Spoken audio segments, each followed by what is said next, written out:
ఎఫెసీ పత్రిక 4:15 ఏమన్నాడు? క్రీస్తు వలె ఉండుటకు అన్ని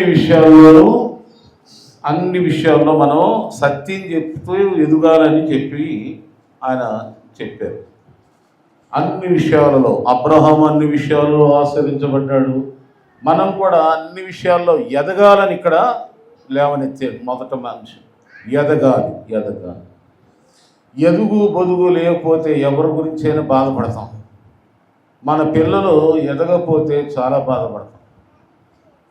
అందుకనే బైబిల్లో యేసు ప్రభు వారి గురించి ఏమనుందంటే, యేసు ప్రభు చెప్పండి, దేవుని దయందును మనుషుల దయందును జ్ఞానమందును వయసునందును అది సమూయేలు కూడా ఇలా ఉంది. వర్ధిల్లాలి, ఎదగాలి. ఎప్పుడు బాప్తిసం పొందినప్పుడు ఎలా ఉన్నామో అప్పుడులాగానే ఇప్పుడు అలాగే ఉండకూడదు. పోయిన క్రిస్మస్కి ఎలా ఉన్నామో మళ్ళా క్రిస్మస్కి అలాగే ఉండకూడదు. కనుక వాక్యం అనేది మనం బాగా నేర్చుకోవాలి. సత్యం అంటారు. సత్యం అంటే ఏమిటని చాలామంది అనుకుంటారు. లోకంలో ఉన్న చాలామంది అనుకుంటారు. సత్యం అంటే ఏంటంటే యోహాను సువార్త 17:17 ఉంటుంది. అక్కడ ఉంటుంది, క్లియర్గా ఉంటుంది. సత్యం అంటే ఏదో కాదు, వాక్యమే సత్యం. అనగా సత్యంలో ఉండాలి, సత్యంగా జీవించాలి, సత్యంతో బ్రతకాలనే ఆపేక్ష ఉంటే బైబిల్ తప్ప వేరే మార్గం లేదు. బైబిల్ చదవండి, సత్యవంతులుగా జీవిస్తారు. సత్యవతి అని పేరు పెట్టుకుంటే సత్యంలో ఉండరు. బైబిల్ చదివితే నిన్ను సత్యంలో నిలబెట్టుద్ది. ఆ సత్యమే నిన్ను సర్వస్వతంత్రంగా మార్చేస్తుంది.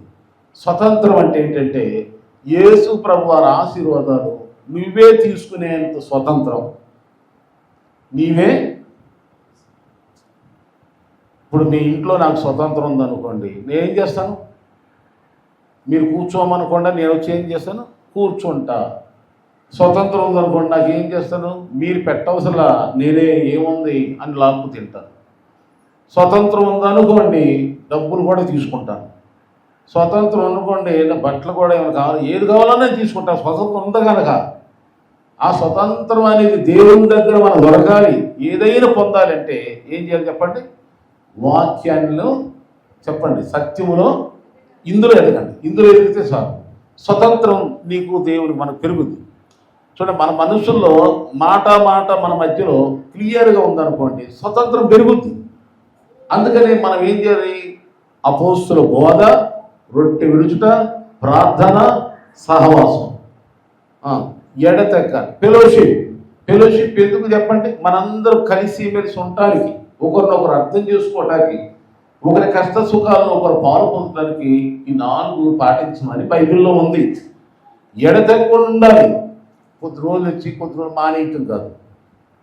కనుక ఇది 3 విషయాలు చెప్పి నేను ముగిస్తాను. ఒకటి, మనం ఎక్కడ ఎదగాలంటే దేవుల్లో బాబు చెప్పిన పెద్దగా చెప్పినట్టు సత్యములో ఎదుగుదుము గాక.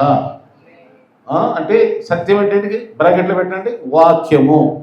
ఆ వాక్యమే మనం ఏం చేసి చెప్పండి? దేవుని దగ్గర మన స్వతంత్రులు చేసేస్తాం, సమస్తం పొందుకుంటాం. ఆమె రైట్. ఇక రెండవదిగా ఇందాక ఒక మాట అన్నాడు మా బాబు. ఆయన ఏమన్నాడంటే, పరిసయ్యులకి సద్దూకయ్యులకి వాళ్ళు బాగా వాక్యం తెలుసు, అందుకని ఎదిరించారు అనే మాట వచ్చింది.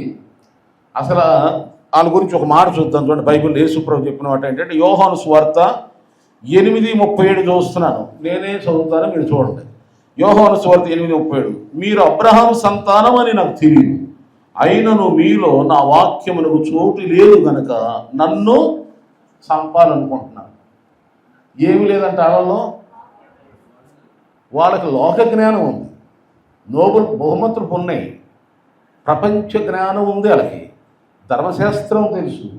కానీ యేసు క్రీస్తు వాక్యం వాళ్ళలో అందుకని కొరింథీ పత్రిక ఉంది, తెలియక యేసుని సిలువేసేది. వాళ్ళకి తెలిసుంటే మాత్రం ఈ జ్ఞానం వేసేవాడు కాదు. కనుక వాళ్ళకి తెలియదు సద్దుకాయులు, పరిసయ్యులు, ధర్మశాస్త్రోపదేశకులు, మత పెద్దలని రాజబేడ ఉంటుంది. వాళ్ళకి 4 పేర్లు ఉన్నాయి. కనుక ఈ రోజులో కూడా ఒక బాధాకరం ఏంటంటే వాక్యం తెలియని వాళ్ళకి సత్యం చెప్పే వాక్యం చెప్పే వాళ్ళని కోపాలు ఎక్కువ వస్తాయి. సత్యం చెప్పే పాస్టర్ గారులు అంటే వాక్యం తెలియని వాళ్ళకి ఏమొస్తుంది చెప్పండి? కోపం వస్తుంది. ఖండించి బుద్ధి చెప్పి దిద్ది మంచిగా సరిచేసే సేవకులు ఎవరైనా ఉన్నారా వాళ్ళ మీద ఏం చేస్తారు? ప్రజలు పగబడతారు.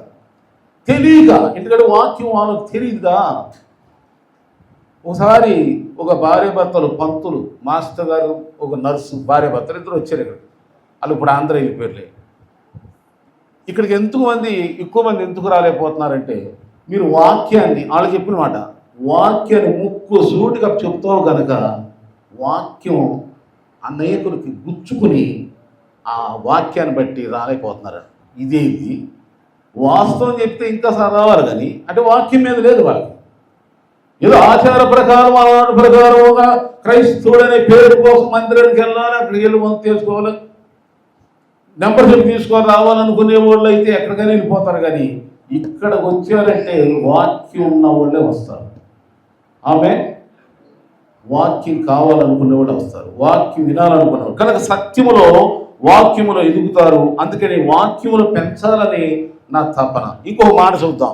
దేనిలో ఎదగాలంటే ఇక్కడ 1 పేతురు రాసిన పత్రిక 2:1-3 చూస్తే 1 పేతురు రాసిన పత్రిక 2:1-3 ప్రభు దయాళుడని మీరు రుచి చూచి ఎన్నేళ్ల సమస్తమైన దుష్టత్వం, సమస్తమైన కపటమును, వేషధారణ, అసూయను, సమస్తమైన దూషణ మాటలు మాని కొత్తగా జన్మించిన శిశువులను పోలిన వారై నిర్మలమైన వాక్యమును పాలవలన రక్షణ విషయంలో ఎదుగు నిమిత్తం ఆ పాలను అపేక్షించుడి.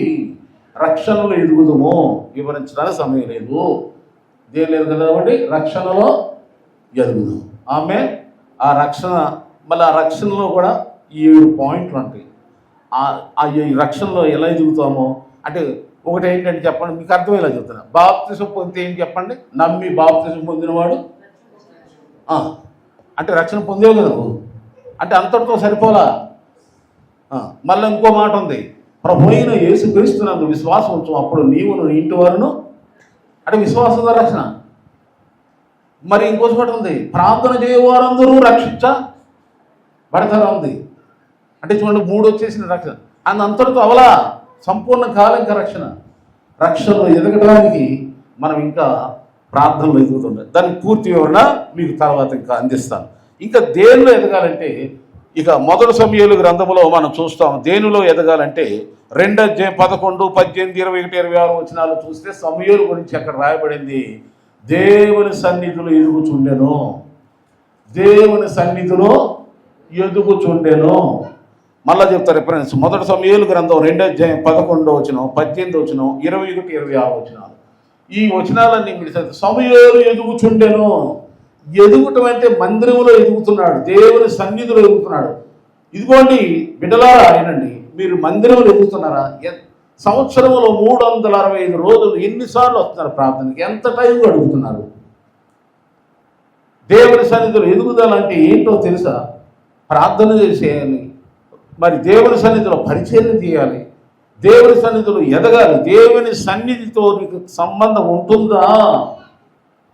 కనుక 3 విషయాలు, సత్యములో వాక్యములో ఎదుగుదాం, రక్షణలో ఎదుగుదాం. ఏమండి? తర్వాత 3వదిగా చెప్పండి, దైవ సన్నిధిలో ఎదుగుదాం.